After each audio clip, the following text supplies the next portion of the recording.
So today I wanted to talk about Jezebel. I hear a lot of people using the name Jezebel and in reference to a bad woman.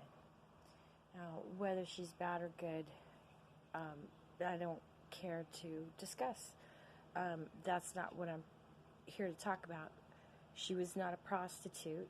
A lot of times that's the name that's called to someone that is a prostitute. But Jezebel was a queen, not a prostitute.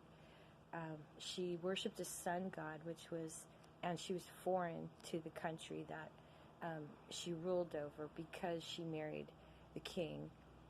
And so here's the thing. The last two commandments of the 10 commandments are, thou shalt not covet thy neighbor's possessions, and thou shalt not covet thy neighbor's wife. So what Queen Jezebel did was very similar to what King David did. Now, the story of King David, he was very beloved by God. He was chosen and beloved by God. He is also the ancestor of Jesus. But King David did covet his neighbor's wife and sent that man to his death so that he could be with her. That was his sin, for which he was forgiven. And throughout history, people love him so much, and he is considered so beloved that they don't even know what about that sin. Many people don't. Some people do. And the same is true for Jezebel. Queen Jezebel, her husband, the king, coveted land from his neighbor, and in order to help him achieve what he wanted, she sent that man to his death.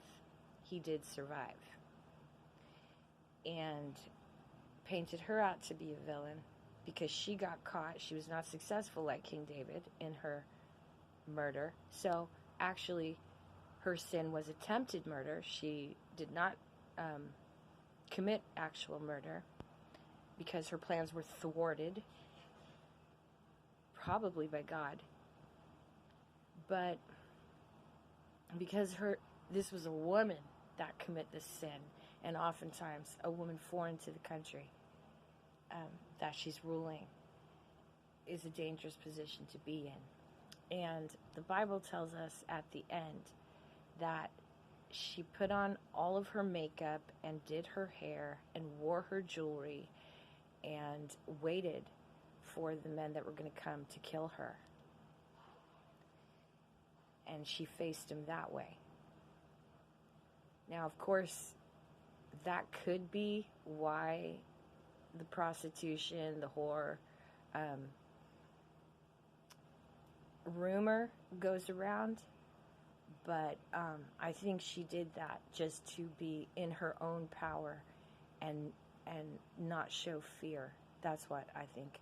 Also, they talk about she was thrown out the window and dogs ate her, and all that was left was her hands and her head and her face, and they were still covered in jewelry and makeup.